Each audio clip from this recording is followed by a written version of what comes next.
Er yigitning qanoti bo'lgan Qorabayir haqida gaplashamiz. Ketdik. Qorabayir bu oddiy zot emas. Bu tarix, bu jasorat, bu O'zbekiston iftixoridir.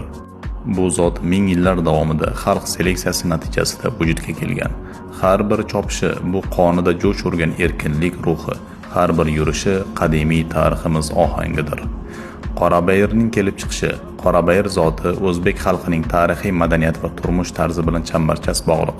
Bu zot arab, turkman va dasht otlarining tabiiy aralashmasidan hosil bo'lgan, lekin o'ziga xosligi bilan ajralib turadigan noyob zot hisoblanadi. Qora, sof, bayir, jaydari degan talqinlar mavjud.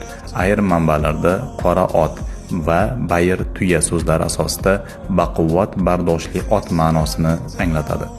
Nima uchun Qorabayir eng kuchli zotlardan biri? Juda chayir, uzoq masofalarga charchamay yuradi. Issiqda ham, sovuqda ham bardoshli hisoblanadi. Ozuqa tanlamaydi, tog'li hududlarda ham o'zini yo'qotmaydi. Chopqirligi o'ziga xos.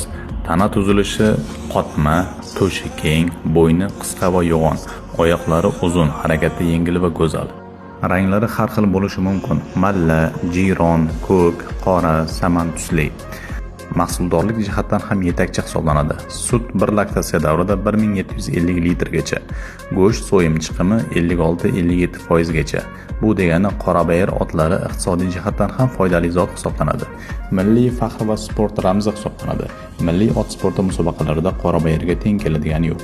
To'siqlardan sakrash, uzoq masofaga yurish, bardoshlilik barchasi unda mujassam. Shu bois Amir Temur ham o'z lashkarlarini aynan Qorabayir otlari bilan ta'minlashga e'tibor qaratgan degan ma'lumotlar bor. Xulosa qilib aytganda, Qorabayir bu shunchaki ot emas. Bu millat ruhi, urug'imiz g'ururi, yer bilan do'stlik ramzidir. Agar siz otlarni sevsangiz, Qorabayirni sevmasdan ilojingiz yo'q. Bu zot haqida fikrlaringizni kommentariyaga yozib keting.